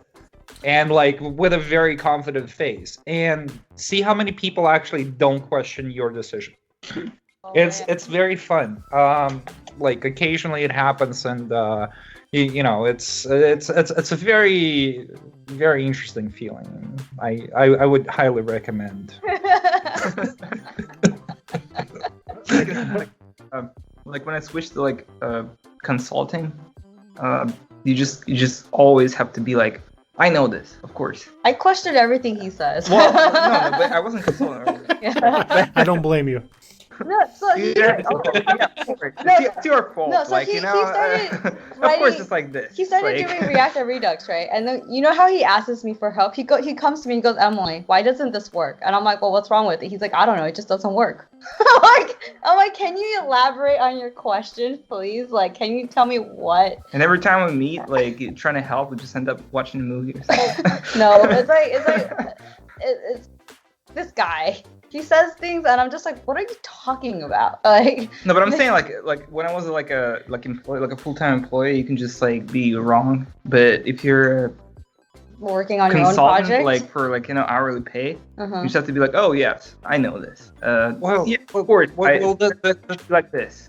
Right. The thing that you should realize is that basically like every single developer has this imposter syndrome, like, or most of them anyways, and a lot of people, most people, are afraid to make a decision. So there is a good possibility that you might be wrong, but if nobody wants to make a decision, then it's definitely not going to go anywhere. Yeah. So might as well just try and fail, and then possibly learn from it, rather than just like sit there and have 17 PRs. I guess like when do you know like you are the one who should make that decision? You always have to like- make a decision. It's- I think it depends. It depends whether you care or not about the subject at hand. That's what it all boils down to, really. Because, I mean, you can slice it basically vertically and horizontally. So vertically is like, is this like a above my pay grade decision? Right? No, you think about it and you're like, you're coming to me, but you should probably go to a business person and see if they can actually sell it. I mean, I can make it, or I can make it green or blue or whatever color you want, but it's like it doesn't really matter. Like, can business sell it? So that's sort of a like horizontal slice. And then vertical slice is like, well, do I care about the subject? Because if I do care, then I should probably put an effort and make a decision, because I don't want the next guy to make that decision. And he could be wrong, he could be right. Possibly the decision that you wouldn't like. Yeah. So That it's makes like, sense. Right. Like if you're personally invested into like what's gonna happen, like I'll give you an example, right? So like we were starting developing a new product, blah, and two guys were like sitting there and they're like, what kind of database we're gonna use? And I'm like, Mongo. I'd say Like, no. I'd be like, it's why? but those two guys are like sitting there like, so what should we use? And just because of the sheer confidence of how I answered, they're like, well, I suppose we could try. Yeah, I guess we could do Mongo. Like, there was literally no business case for it. Nothing. See, if you chose Mongo, that means if something goes wrong, you're in charge of it too. unless you leave. No, I mean, like, if Well, something was really wrong. it was a team decision, right? I No. proposed, they agreed. No, see, like whenever I decide something, so I decided to add Prettier to our app, right? Okay. And like, whenever something kind of goes wrong, they think it's Prettier causing it, and I'm like, no, it's not. Like, so it's like, Yes, there is that thing. There is a bit of that thing. Yes, but it's like you're kind of responsible because you pushed for that. if you push Well, for it, Yeah. Bringing Prettier So you into the suggested team is it. so You didn't hard. push for it. There you go. Oh, perhaps. it's like you need to push the idea. It's just like, yeah, we're using Mongo. How little software is with this stuff. You see? See, this is where my bias comes in. Like, the only reason he brought Prettier in your team is because you're a girl. No, I brought Prettier because I don't want to be like, oh, use double quotes instead of single you just quotes. can't I'm like, say just anything bad have about something automatically do it for me, please. Like, I don't want to deal with that. I had. No, it makes sense logically. I'm just Yeah. saying it's so hard to do, like, in general. What do you mean? It's really hard to bring Prettier in the team. Everyone has their own, like, way of You just coding. put it on the pre-commit. Every time you commit, it No, just but- reformats it for them. They have no choice. It's actually not hard. I've done this multiple times, and it's always the same pattern. Exactly. There is a disagreement in the team, and you want to like something to happen. So you say, okay, guys, we need to make decision, and then everyone's like, well, I don't have time. I need to do this. I'm like, okay, maybe we should like set up the appointment. Blah blah blah. So you make a document and saying, this is our team convention, and we're gonna be doing it this way. And then everyone's like reading it. It's like, okay, yeah, whatever. Just let's just agree on something so this guy doesn't bug us anymore. Okay, and they agree on the document. You push, you commit it, you document it, and it's all of a done. sudden, the next thing they know, it's like Preachy is like plugged into the pipeline, and they're like, Exactly. well, why is it there? I'm like, well, you all guys agreed. And Yeah, they're exactly. "Oh, And what?" it's like, if you don't like it, I'll just change the JSON for the format. Oh, you want single quotes? Let me just change it real quick. It'll be single quote next Well, time. but the thing is that coming back to the like imposter syndrome and whatnot. It's just like So sometimes you just make a decision because like others are just as unsure of the decision as you are. So they never came back to you to ask for a business reason or why we ended up like so for me every time you're making it sound like other developers. No, but like see at certain point you just confidently make a decision. And then at a certain point, it's just too late to change it. And then they promote but then they promote you to team lead, and then they you have promote you to team lead, and then more. they say it's your fault. Like for some reason, Exactly. so for some reason, I was the junior, right? But then somehow I was in charge of because you're a girl again. I was in charge of something, and for some reason the app failed because of me, and I was like, wait. But I'm the junior on the team. Why am I in charge of it? Like, how does right? Such an important project? Why am I in charge of it? Actually, being a junior is actually big bonus because fucking bonus. if you have like a senior developer there and you made a decision and they let that happen, yeah, right? So, it's actually more fun. For some reason, as a junior, I am always responsible for something. Like at my current company, somehow I was leading a design system, like what is it? Oh my god, leading a design system sounds like a nightmare. They were like, can you do a design system in like a month? I was like, you realize some companies have a team doing this, right? I can do like 3 components for you this month, but like let's just not go that far. You know? 4. And then also it's like we had to research how we want to do it with Storybook or anything else, and it was just like a pain in the butt. And then I had to I did my 3 components. Goodbye. I had to like add that onto our app. Oh my god, and customize all the web. Oh, this was a pain in the butt. Well, Emily, you work on weekends. Only if I have Well, to. I don't. That's the difference. I do take days off. Wait, you work on weekends? So like the current place I work at is a little sporadic with their planning. Sometimes there isn't much process, so we'll be waiting. They want us to build something, but they don't know what they want us to build, and out of nowhere they'll have it, and they're like, "Can you build it?" And then in the beginning, I was like, "All right, I'll be a good teammate. I'll work." I'll just work on because weekends. like it was like my teammate was working, my manager was working, and then they're using you right now. And then at one point, I was just like, "I'm not doing this anymore." And then my manager's like, "I understand." But then the other night, I worked till 4. Here you go.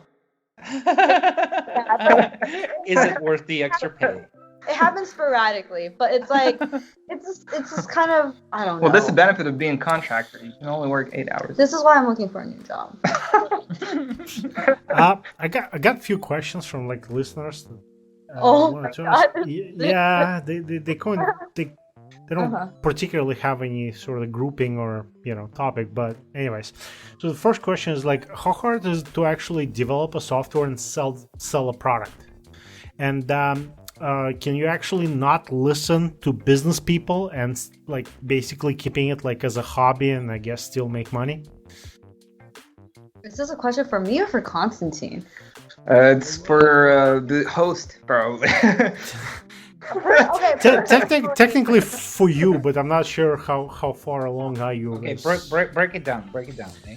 I guess how hard is it to develop software and sell the product, whatever you developed? It's 2 different skill sets. Developing your software is one skill set, but if you are able to just make it look pretty, it's easier to sell. Like your software could be crap, but it looks really pretty, right? Then it's easier for the salesperson. Then you got to find the right people to sell it to, right? And if you are confident about it, you can sell it very well. And if you sell it and you have people buying it, then it's like them using it and keeping it, that's another story. But like as your company grows and you have people studying like how your users use it, that's like like he said, is it blue or green? It's like it depends on what people like more. Then it just gets more and more what like is blue? I don't know, it's just 2 different colors. Okay. It's like user I mean it's different. Does blue even exist? It depends on the user. So like you can, if you have a good idea and you have someone who's good at selling and you know who your target audience is, I think in my opinion, you just have to know someone who's good at business, and if you have the right connect in that business, in that type of collaborate, business, and right? they will like you make a product, and they will help you to market it and stuff. Yeah, like so like you cannot do it by yourself. Yeah, it's not a one-man team thing unless you're making some fun little game online or some like one girl team. one girl team. They can fly. I think if you have a good idea, you could definitely do it. I think like I'm trying to think of an idea that I can convince my two brothers to join me. So like I can be leading the team, and then they just build it for me. I can tell you like right now, you can definitely sell a product. Talk about the some thing blue with me is and I have to actually believe in this product. If I don't believe in it, I can't lie. So I wear my emotions on my face. My goal is then to like explain it in a way that you believe it. So like he's very good at building it. Like he'll just build stuff. But like for me, I have to believe in something before I can actually build it. And like so you have to bring more people into a team. Yeah, I'm more of like a team person. I'm not really a solo person. Yeah. Mm-hmm. So it's different skills. Another question is like, which command do you use to deploy to production? It depends on what you're doing. Control Alt Delete. I mean, at JP we use Cloud Foundry. Built, press a button and it goes. It depends. So it's like which button? You use your terminal. It actually automatically works. You commit your code and it just works. So I guess it would be enter. Oh, CF push. Yeah, you do CF push if you're using Cloud Foundry. No, recently you can use Vercel if you use Next.js. What's Vercel? It's like I forgot what it's called. But basically, once you commit and you merge a PR, it automatically deploys it for you. At one point, we were using Heroku. I love Heroku. And then sometimes there's like a separate dashboard where you push to like different stages. There's like QA and then this, and then you go to prod. I guess the enter button or the mouse click is the main one. There was like an interview for like you right click on your mouse, like deploy. I don't know, yeah. Git push. There's a black box and then it goes in production, right? Yeah. Pretty much. I guess some people want to ask about accents during like university years, but I guess this is gonna be a little bit awkward because you were born and grew up in California, right? Yeah. So there's no like accent or anything like that. In California? Oh, I have a Californian accent, I believe. But your parents are from where? Taiwan? Taiwan. Yeah, so they have an accent, yeah. When you studied in university, did you guys have like lots of international students or not really? Not really, but I mean in high school we had a lot of my high school was very mixed. It was like half Asian, half Latino, and then there was like a lot. Yeah, my high school was like top 8 diverse in the United States. And then my college, we had a lot of professors with accents. I always got knifed by a Latino. You got a what? No, knifed. A knife? With a knife. Knife? Yeah. We had a lot of so Asian people call them fresh off the boat Asian. So it's like people who are from like not born in America, and then American born are called like ABCs, like American born Chinese, or bananas because you're like yellow on the outside. Asians are bananas. Woo! Yeah, Asians are pretty racist against each other too. So really, yeah. Yeah, I know that. There's a thing because like I've heard the term CBC. Canadian born Chinese and all that in here quite a bit, and they were like, well, I'm not just from China, I'm from Hong Kong. Like I'm not from China, I'm from Hong Kong. By the way, like this if you want like next guest who does data science, and the girl, she's from Hong Kong too. So if you ever guess like what type of Asian you are, do you know the order you're supposed to guess in? Not really, no. So I don't like know if this is still a thing, but oh man, I feel like I'm gonna get in trouble for it. But like, so like if you're guessing someone what type of Asian they are, right? If you guess like Japanese or You Korean, can be racist against Asians. So It's so okay. if you just guess Japanese or Korean, they'll be like, oh, you think I'm Korean? Oh, you think I'm Japanese? But if you guess that they're Chinese and they're not Chinese, they'll be like, you think I'm Chinese? Like, what the hell? Like, it's a little like. Oh, what about Vietnamese? I don't know, actually. I had a Vietnamese girlfriend. That's good. That aside, there was one time a certain conversation where a certain girl was like, "Well, we're like the blacks of Asia." No. I think that's Cambodian. No. No, Cambodian. Yeah, they're. I don't know Cambodian. Actually, well, Alright. I had a Cambodian. Like it came from a Vietnamese girl, and Maybe- she was like. She was like, you know how you have like blacks in Detroit, like kind of like that. I've never seen it that way, but like I don't. Do I have any? I have a few Vietnamese friends, but I'm not super close to them. I don't know any. Is it because they're Vietnamese? No, I just. I think my boyfriend was like half Vietnamese, half Chinese. But he was American. Yeah, he was Here you American. go. American. He was American. Yeah, That's yeah. Answer the accent question. I would say like What was to the me when question? Vietnamese people talk, it sounds like barking.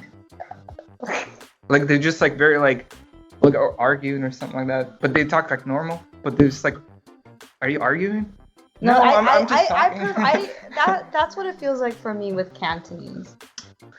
See, I disagree in this point. Like I like Cantonese way more than Chinese. You mean Mandarin? Mandarin is like shishu ping pong li. No. Then the other Chinese, right? Yeah.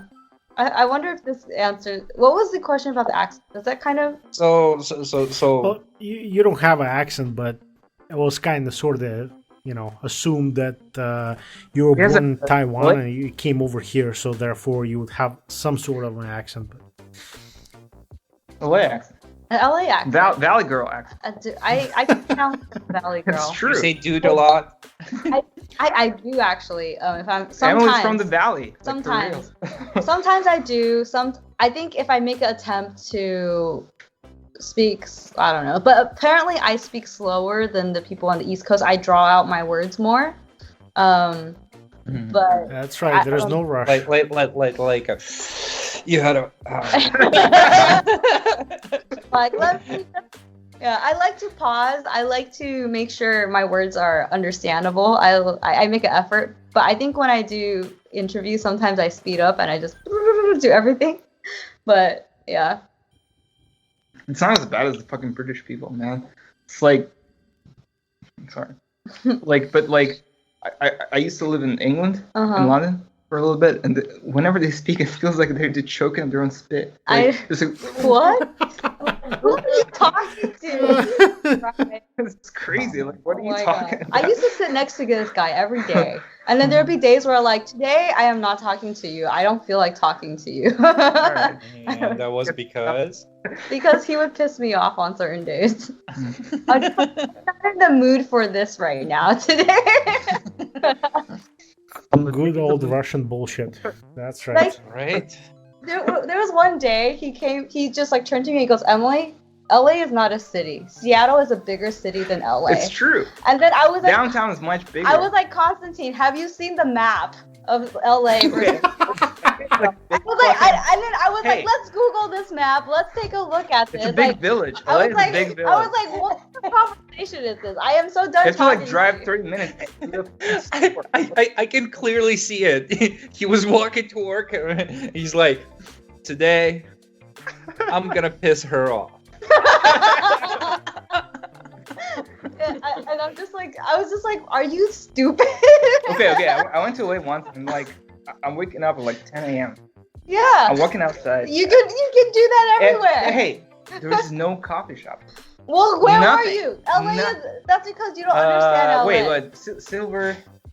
Silver Lake? Silver okay, Lake, Silver LA, Lake, you need a here. car. You don't just wake up and walk to a coffee Echo shop. Lake, You make your Silver Lake. coffee at home. It's fucking crazy, man. It's like, Just what the because you don't fuck, man? You have understand no fucking coffee at 10 a.m.? 10 a.m. Do you It's have- not fucking 8 a.m. You have coffee here? Oh, you haven't been to Spain. I'm just saying. Oh. You should really go to Spain then, if you complain about 10 a.m. It's crazy. Like, what the fuck? It's like big city, apparently, like, right? And it's Apparently, like, coffee shop. allegedly. You just weren't looking in the right places. Silver Lake is a good place. Apparently, like, all the hipsters live in Silver Lake, blah, blah, blah. I think they They moved. did much coke in there, and it's I fine. don't know. I think they. I don't know. I don't know anything about LA. I've been in New York for like over 5 years now. Whoa, that's it. Lifetime. New York is way better. Yeah. So I keep hearing. Have you been to New York? Not yet. No, like, but he's been selling it for since he moved there. 3 podcasts. You know, he moved back to Seattle and then he came back. Yeah.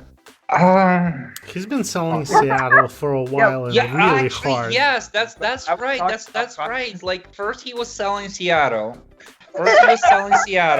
And he's like, it's great. And I'm like opening like YouTube, it's just like Antifa. And I'm like, it looks like the same city that one other dude was talking about. And Confidence? Did he speak with confidence? That oh yeah, He absolutely. always does. Like, He always does. Huh? He's master. Well, because I'm a contractor, like I have to be I- confident. Hey, See, yeah. that's what I'm talking about. I mean, imposter syndrome. You can feel like an imposter all the way. Just speak with confidence. Nobody will notice. Nobody will notice that. Like even if you don't know shit, chances are half of the other people just know even less. So it's okay.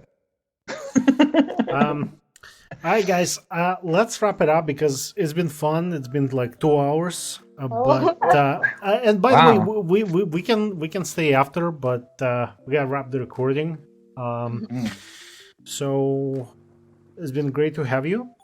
I'm not entirely sure how to. Usually we have like a couple of ceremonies before we finish the podcast. And I'm struggling to translate it.